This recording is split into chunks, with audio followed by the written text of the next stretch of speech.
Social media is full of hard sells and awkward sales pitches. We're constantly being sold to. So how can you stand out amongst that and not be a complete cringe fest? Being able to communicate your offer so clearly that there's no doubt in the prospect's mind whether it's for them or not. It's more about if that CTA, if that sales process, if that funnel was very clear, that's when you're going to get the conversion from that viral video. Sales content works best when it's serving first and selling second.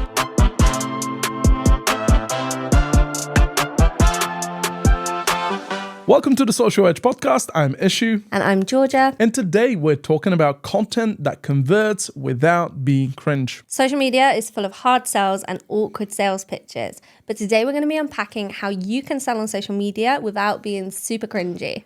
So let's get into it. I think this is a fun topic. You've been sold to quite a bit in your life, I'd imagine. Oh my gosh. Right? But we all are, right, these days. Every single day. Everything is on like Facebook, we're getting blasted with ads, Instagram blasted with ads. We're constantly being sold to. So how can you stand out amongst that and not be a complete cringe fest? That's it. Let's get into it. We've got some good questions today. So the first one is, why does sales content often feel awkward? So I'm really blessed with having a lot of friends that are in the sales space, sales industry. Yes. One of the things that they would often talk about is being less pushy and too intense. You don't want people to be in your business too quickly, and you don't want them to be recognized selling from the first moment. Yeah, right? I like that.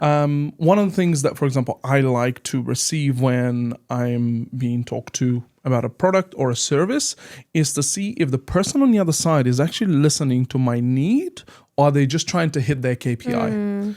Right? So one of the things that often when it comes to content, we often talk about value-driven content creation.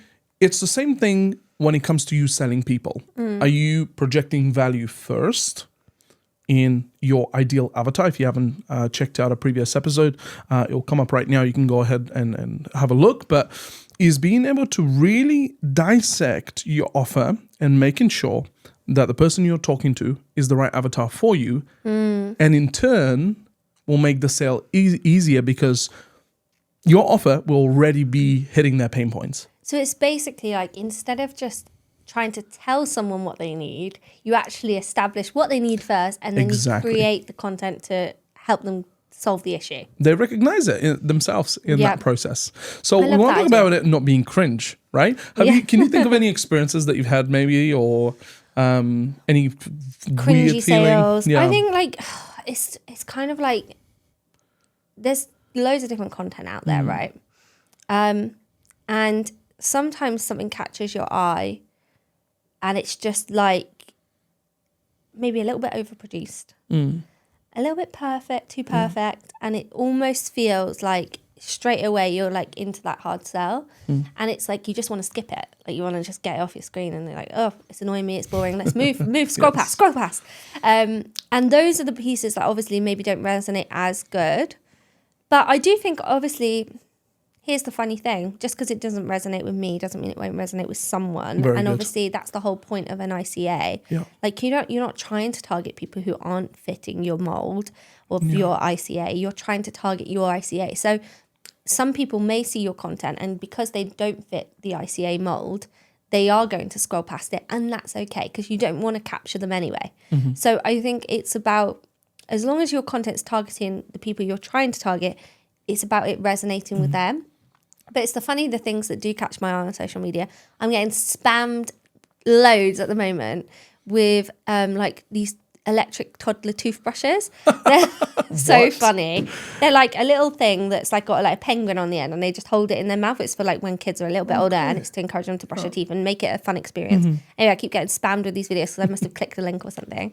Now, I can understand why someone would need that product. So it's like I'm obviously being spammed, I don't know, because I'm a mum of click product or something. But what is so interesting about that is like it's hitting me, a mum to a soon-be toddler. I don't need it yet, but I will at some point, with a need that I'm going to have, which is like in getting my child to brush their teeth, which I don't have that issue right now. My little girl does let me brush her teeth, which is good. But at some point, I may encounter that issue, and this is a solution to that problem. So that that is like a video that shows me the solution to the problem. It's not someone's on screen saying, "Are you struggling to brush your child's teeth?" Instead, it's like kids brushing their teeth with this thing and showing them doing it and like smiling. So obviously it's like showing the solution to the problem. So I think like your question was like, have I only ever seen like awkward sales pitches? I think yes, you see them all the time, and it's normally the ones that don't resonate. It's just because it's not you're not the right target audience.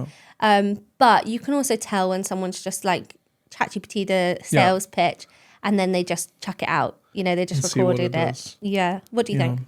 I think, you have a point. And I think sometimes it's really one-sided when it comes down to sales. You want to enter into a relationship, whether that's up until the potential sale closes, all the way down to the fulfillment of the sale, right? We want to make sure that you connect in that first initial conversation, really figuring out, okay, is this my ICA, first of all? 2, is this a one-sided thing? Am I trying to push this product onto them? Or are they going to be somebody that is going to use that product and then eventually be able to write a review, shoot a testimonial, rave about it, which will in turn create more solidified product market fit, which will then open up the net of the market that you're going to cast onto to grow even more. But I think it also comes down to exactly what you said there is like, people sometimes will just put anything on the internet, push ads behind it and see if it's going to stick, which creates a lot of noise. And then all the sound products, all the sound services that are good that we should use get lost in the middle of that, which we have other episodes that we've spoken about this, which you can go and check out. But is being able to differentiate, is it valuable? Is it going to be something that when people use, you can come back around to? Yeah. And in turn, that will determine the success long term because people either come back to it, refer it to friends, family, other individuals, or more than that, just go on your website and leave a review. I love it.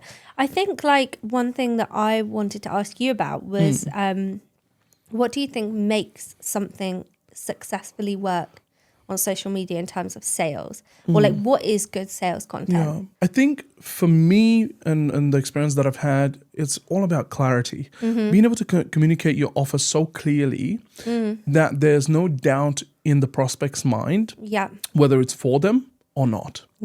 That's what would differentiate your ICA really. You know, if they're the right person, they'll click the link, book a call. But more than that is value driven. Are you value driving this offer way before somebody's paid you a penny? You and I have spoken about this before.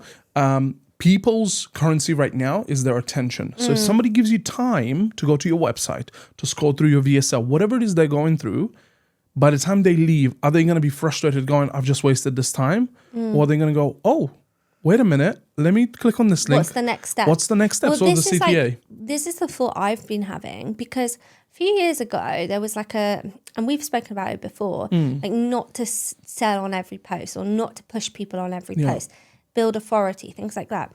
But I've noticed recently, and I'm talking this year, 2025, I've noticed a change in the landscape on socials, particularly like on Instagram and TikTok with the launch of TikTok Shop and things like that in recent years. I think actually there's room to sell on every post. However, it's just how you do it. You have to be tactical. So the post itself doesn't always sell. So like it might be a video with like B-roll and a statement text overlay.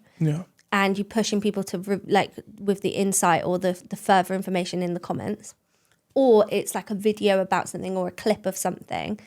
And that clip is like enticing because it's got a good hook at the beginning, etc. So like step one is like you want people to read the content. You want the content to catch people's eye. Then you want them to go to like the next stage. So they're going to like read the caption. And once they read the caption, it's going to like hook them in even further because they've had those two things. Right? Yeah, it's complementing. And then there's always clarity of like a CTA. DM me with the word this, comment with the word this, go to my link in bio. Watch the full episode, whatever it might be. I actually think there's room for a CTA on every post. It's how you do it. And I think you can do it in that way and you can still build an authentic brand. You won't appear salesy. You'll still like keep your image without being like the sales guy. But you still give everyone, like what you were saying, it's like they need that next step. And if you don't give them the next step, they're going to get lost. And I know that sometimes what people struggle with is if they haven't got something ready, like tangible for their audience, they'll then not produce the next step. And that can become a bit of a struggle then. So what I would suggest to people is come up with some kind of resource or something that you can push people to and as a value. temporary solution if necessary, so that you are still doing that. So what I'm referring to is, for example, like if your product or service isn't ready and you don't want to push people to book a call, for example, why not create like a free download and collect emails, like make people sign up, collect their email, so that at least you're pushing them to something, you're collecting data, and then at least it's valuable to you. And that's a good way to like be salesy without being salesy. And retarget people. So less cringy, but more productive. That is working right now on social media. I know it is. I see it everywhere. Absolutely. It's definitely the thing that's working for anyone who's online using it as a platform to sell, push, share their offer. But also for those people that perhaps are on the ego-heavy side, please be adaptable to change. I think salespeople as a whole, right, often can get into their way of like, this is going to work. It's the only way. Yeah. Like it's worked for the last 5-10 years. It comes out, I'm going to take it back to food again because, we like to give the food metaphors. Yeah. When let's say you're out in Italy, you're walking in Rome and you see an ice cream place. Gelato, right? Somebody comes out to you with a spoon and some ice cream on it. And they're like, oh, do you want to try it? What have they done already? You haven't paid a penny, but they've given you a taste. Yeah. With that taste, the potential of you buying is much higher than them just going, hello, the ice cream here. Yeah. Right? It's the same application. Give people a little taste. Give them something. But we're not talking free value that actually feels cheap. Yeah. It's like you've just got it from ChatGPT, or it's not actually free value. Like they're not actually improved because of it. It's like when you go to an expensive hotel, right? You go in and the chocolate on the pillow is like Lindor, something that costs, something that actually would require spending money that in the long run will hopefully pay itself back. Right? So like, let me ask you a question off the back of that. When you're scrolling on social media, if you see something really valuable, like a piece of information, and you find it helpful, like some people will put good tips or like, okay, like I saw one the other day and it was just like spots to go to in London and it had a few spots I'd not seen before. So I screenshotted the list and I thought, oh, well, if I'm ever in London, I've got that list now. Yeah. But I didn't go and follow them or anything like that. Why was that? They didn't probably have a CTA. They just told me, they just gave me the info. Yeah. So I was like, oh, great, some free value. Screenshot that, keep that for later. That's interesting. What do you do if you see something that's really valuable? Obviously, is it like, did I not go and follow them because they didn't give me a CTA? Or did I not go and follow them? Or I had nowhere to go. I had had no next step. So my next step was to screenshot it. But if they'd said to me, comment the word below, comment London below, and I'll send you 50 more amazing spots in London, I probably would have commented.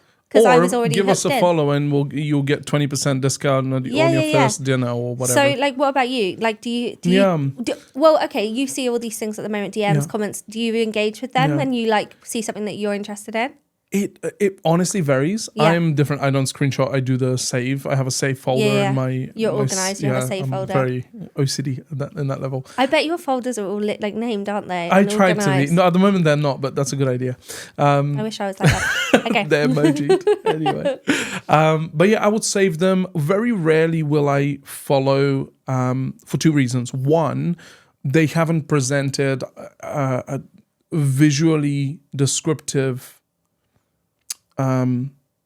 graphic of the place or whatever the thing is to make me think if I follow them, I'll keep receiving more value. Yeah, I'll receive more of what I've just It's almost like a one-off. I've seen this. It's like if I follow them, what they're going to post. This links to our other video where we were saying about like attention versus trust. And like how attention's just views, trust is like when you get like build community, gain like clients. That's it. So yeah. So that was the point. It's like being able to think, okay, if people see this, have you just created the expectation that when they follow you next week, you're going to post the same thing about your venue? Or are you going to be educating them about the cuisine in your restaurant or the so different how can locations? I love this. So like, I feel like we're going on the right direction with this conversation, and like, how can we help people then bridge that gap? Because what we want people to take away from this episode is like, you might be producing some great content, you're getting some good views, but you're not getting any conversions and you're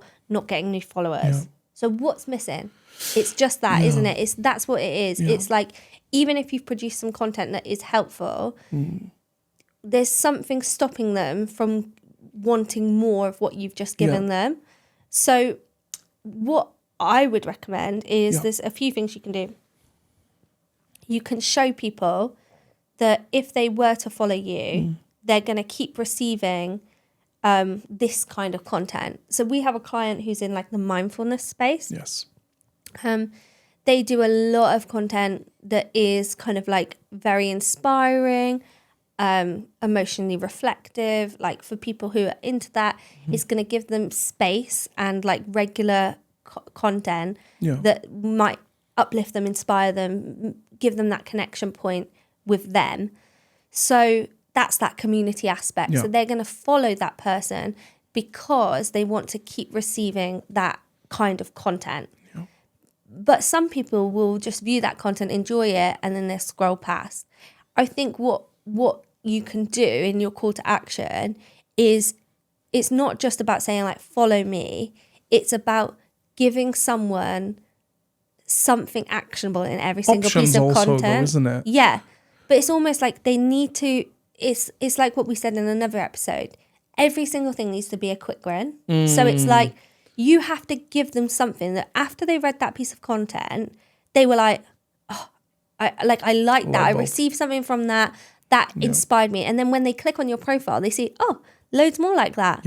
And then they think, oh, I'll follow them because I'll wait till they produce something else that might inspire me, might help me in some way. So I think I would say it's not just about the sale or pushing them to the call to action or the link or the download or the conversion. It's about making sure that every post gives someone an opportunity, a quick win, something that they can receive, something tangible like that they get from it. And not everybody is the same, right? For example, one of the strategies that we use, again, no freebie, is our content varies for people that follow our grid. For example, our post, our carousel, our reels. We have people in a broadcast channel. But that tangible thing, it doesn't need to be like, it doesn't need to be information. It could just be entertainment, humor, like so like people who follow like these humorous accounts, they receive like a laugh, like, oh my gosh, I found an account the other day, I found him so funny, I was like, oh, he's so funny, I'll follow him. Like, that's not going to help me on like my business or anything like that, but it made me laugh and I thought, oh, that really lightened my day. In your day, right? Yeah. So I followed him. I think it's just the takeaway, isn't it? Like that. It's like, absolutely. You always say about attention and like what are they giving you? They're giving you their time. So what can you give them? You've got to give them something in return.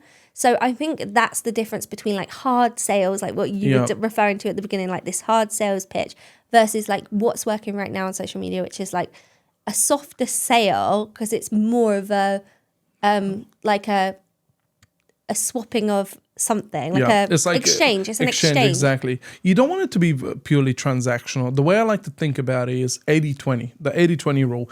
80% value, 20% sale. You know, you want people, when people recognize the value of the product, service, or whatever it is you're offering, they will come to you and they'll ask questions. Quick fire question for you. Go.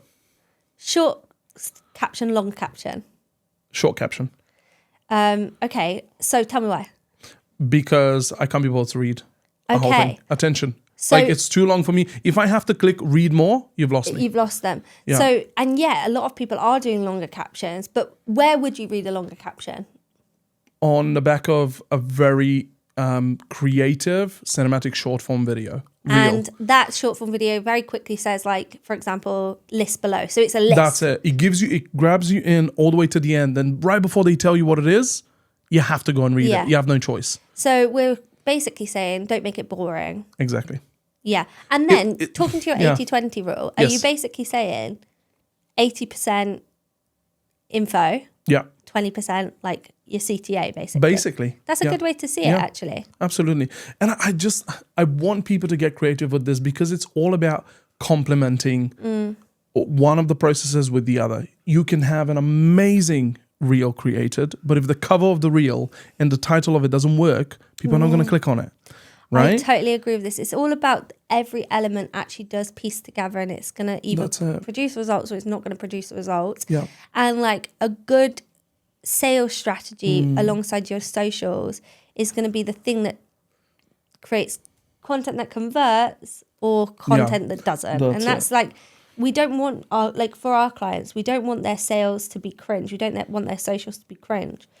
We want them to be organic extensions of who they are or their business are, with the opportunity that they are going to use that as their shop window. Very good. Like when you think of like a beautiful storefront, like think high street now, a beautiful storefront, what does it contain? Well, you'd look at the shop window and it would have like the nicest outfits on display, right? The new outfits, nice outfits would be on display. The name of the shop is going to be in a beautiful font, which mirrors their brand, right? You'd expect like a well-presented shop window to like, there wouldn't be chip paint or dirt, like you wouldn't want rubbish outside, or it's going to look crisp and clean. It's going to look inviting. There's going to be like a doormat. You're going to walk straight in. Inviting. Right? So I think that's what our social media presence can be like. Now, there is a balance between it being overly curated, but I think for social media to be like that proper shop window for your business, what people don't want to see is like too much messiness. Now, there's a balance. I'm not saying like perfection, so don't hear what I'm not saying. But I think it's just like that consistency that people want to know what you stand for. And if like things don't look aligned, it can be a bit of a put off, can't it? 100%. Because even if like you've caught someone's attention through an ad that worked, or you've caught someone's attention through the For You page, if they then click on your profile and it doesn't add up with what they've just seen, they may not follow you because it's not consistent. So I think like if you just go back to the basics of like what works in marketing in terms of like traditional shop windows, and you work through like human psychology in that way, I think that will help you figure out where maybe you might be going a little bit wrong on your socials. That's so interesting. It just makes me think a little bit about when I go through funnels or websites, I like to funnel hack people all the time, even the big names, the Hormozis, the Gary V's, Chris Williamsons, all these different guys in the space. And what I question every time I go through something, whether that's a website or a VSL or an asset, is how many question marks do I leave with? And a lot of the times it's very minimal.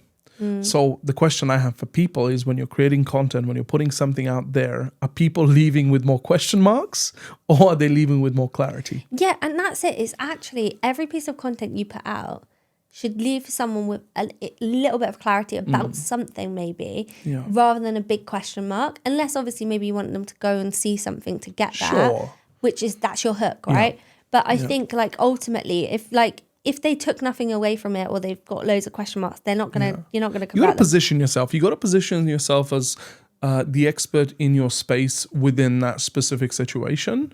Whether you think you're the best at it or whether you think you're in the middle of the industry or whatever. But one thing I want to ask you: how do you like going through airports? Like just security, all these sorts of different things. Do you enjoy the kerfuffle of having to drop your bag and go through? Oh and my all gosh, that sort of no! stuff? I like it to be as easy as possible. Right. So, you know, I like to have like everything ready to go. In Follow terms my of like thought my through. liquids are ready. Do you know what I mean? I want it to be seamless. I want it to be like, I don't want to be pulled over at the security gates when I'm going through. I want it to just like, I want to get through. And when I get to into the airport, I just want it to be like smooth and you want to move sailing. through. Yeah. Have you noticed how every time when it's busy, a member of staff will go out and put a bunch of bollards to create a funnel for people to go through.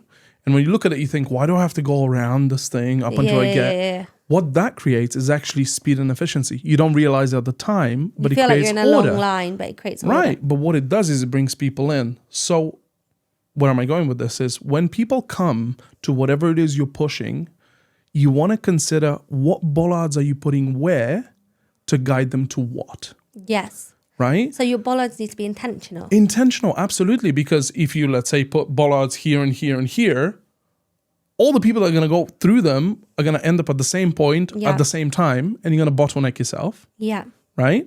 And if you do it long enough, but you're not quick on the other end, again, people are going to get frustrated and they're going to be like, what the heck's going on? Yeah. Right? So you want to be really intentional about how you do it and what's in the process, the getting your bag organized with your toothpaste and all your liquids and stuff. So when you go through, it's just drop, scan, go. I love this.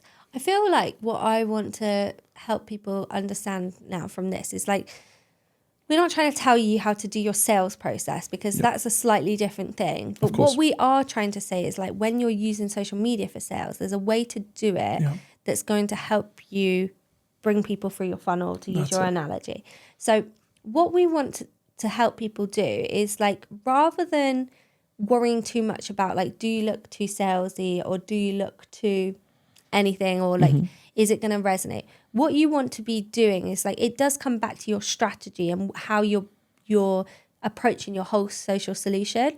Because if you've identified your avatar, you've then created content around what your avatar needs. And then which is like based on a few clear content pillars. Your content is going to naturally target those people who are your ideal clients. And when that content resonates with them, then the point is, it's not about like being overly salesy. It's just about making it really clear to them where they need to go.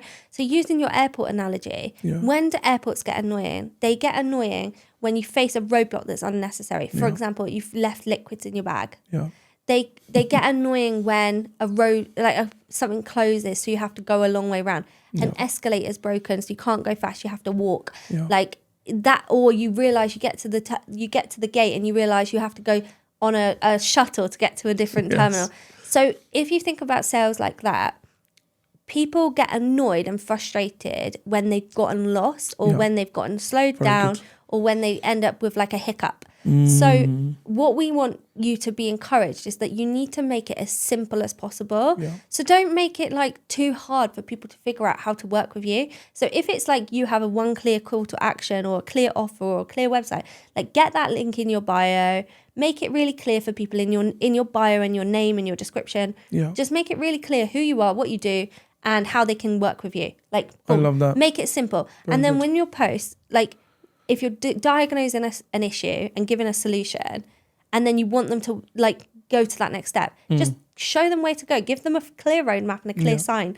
Because if they end up feeling like they don't know how to get to that next page, like we talked about the example I gave about London post that I mentioned, like if they had given me a reason to want to keep looking at their content, I would have probably clicked it because that post interested me enough to screenshot it. But because they didn't give me anywhere to go, I just screenshotted it and moved on, and I'll never see that post again unless they're retargeting me with retargeting ads.